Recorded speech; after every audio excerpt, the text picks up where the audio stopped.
Perkenalkan, nama saya Rio Rado Tambobolon dengan NIM 2004112440 dengan prodi Sosial Ekonomi Perikanan. Di sini saya akan menjelaskan apa itu sistem osmoregulasi dan originental.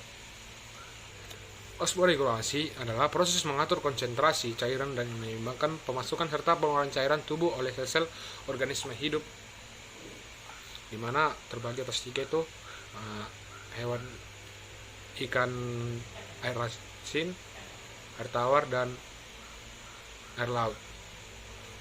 Nah, pada sistem osmoregulasi, di sekitaran air laut, ada perbedaan konsentrasi garam antara cairan di dalam tubuh dan lingkungan sekitar.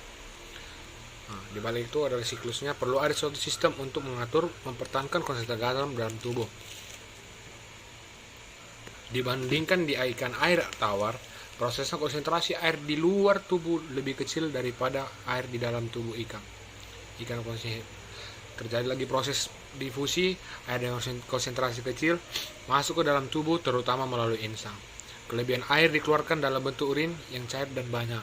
Nah, di mana pada ikan tersebut mereka mengeluarkan air tawar, mereka lebih cenderung mengeluarkan air cairan urinnya lebih banyak, di mana mereka lebih banyak minum mengeluarkan cairannya.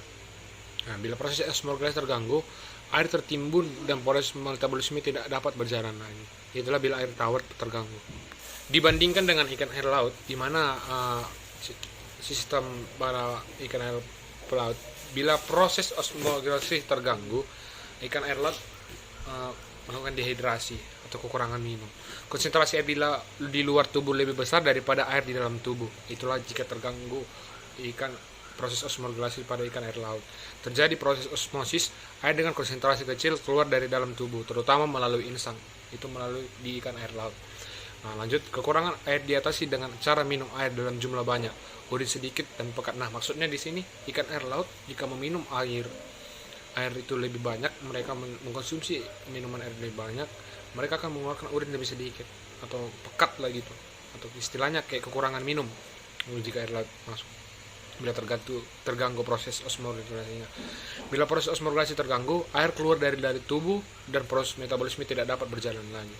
Itulah yang dimaksud dengan proses osmoregulasi yang terganggu pada ikan air laut. Nah, di mana pada osmoregulasi pada ikan air tawar? Ikan air tawar cenderung menyerap air melalui insang dan kulit. Itu maksudnya cenderung sedikit. Mengambil garam melalui sel koloid di insang.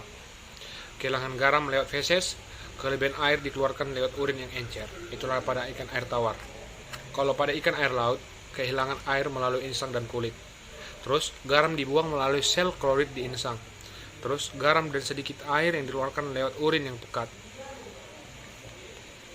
Garam dikeluarkan melalui feses. Itu pada ikan air laut. Nah, pada ikan laut dapat kehilangan 30-60% dari air yang diminum melalui proses osmosis pada insang dan kulit. Ikan minum air laut sebanyak 7-35% dari berat tubuh mereka. Air dan ion-ion dan diserap oleh saluran pencernaan. Sisa ion itu tidak terserap, dikeluarkan oleh sel cordi di insang. Pada ikan-ikan Diarosmus dan atau disebut dengan dapat hidup di air tawar dan hidup di air laut. Andromus menetes di air tawar dan kemudian pindah ke laut untuk mencari makan dan tumbuh. Ikan akan kembali ke air tawar untuk bereproduksi.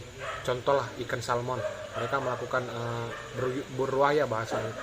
Karena pada saat mereka ingin menetas, mereka berjalan menuju ke air tawar untuk menetaskan telurnya. Pada ikan-ikan Diarosmus ini, kemampuannya untuk hidup di air dengan signalitas yang berbeda tergantung dari tahapan dalam hidupnya. Proses perkembangan kemampuan osmoregulasi ini sering dengan proses perubahan fisiologi dan morfologi. Ikan ini tidak dapat bolak-balik dari air tawar ke air laut atau sebaliknya. Tahap perkembangan tertentu hanya dapat hidup di lingkungan tertentu. Misalnya pada ikan salmon, pada ukuran panjang tubuh 10-15 cm, mulai menyesuaikan diri untuk hidup di air dengan salinitas tinggi. Ikan yang dapat hidup di air tawar dan hidup bolak-balik. Ikan mempunyai toleransi yang tinggi terhadap salinitas dan hingga dapat berpindah dari lingkungan yang satu ke lingkungan yang lain. Ikan mampu menyesuaikan mekanisme osmoregulasinya dengan cepat tergantung dari kecepatan mereka dalam berpindah habitat. Di sini saya akan menjelaskan fisiologi tentang struktur ginjal pada ikan. Struktur dan cara kerja ginjal pada ikan bervariasi, tergantung dari habitat di mana ikan tersebut hidup. Biasanya ginjal berkaitan dengan sistem reproduksi dan sistem pembentukan darah atau hemopoietik pada ikan. Bentuk ginjal seperti lunak, memanjang di bagian dorsal dari rongga tubuh di sebelah ventral dari vertebrata berwarna merah tua berpasangan. Bagian depan biasanya berfungsi untuk reproduksi pembentukan darah atau dengan jaringan lipoid dan hemopoietik. Bagian belakang untuk sistem ekskresi. Cara kerja ginjal pada ikan. Darah dari aorta dorsal dibawa ke ginjal lewat arteri ginjal. Terus melewati kapiler pada glomerulus dan melewati kapiler di tubuh sekitar tubulus. Meninggalkan ginjal lewat vena ginjal. Glomerulus merupakan filter yang menyaring plasma dan materi cair lain. Plasma dan materi ini memasuki ruangan dua antara dinding kapsula bawaan dan masuk ke tubuh ginjal. Di sini materi-materi yang masih berguna akan diserap kembali dan yang tidak berguna akan dibuang bersama urin. Sel darah dan materi yang besar tidak dapat menembus filter ini. Nah, di sini ada proses sistem ekskresi ikan air tawar.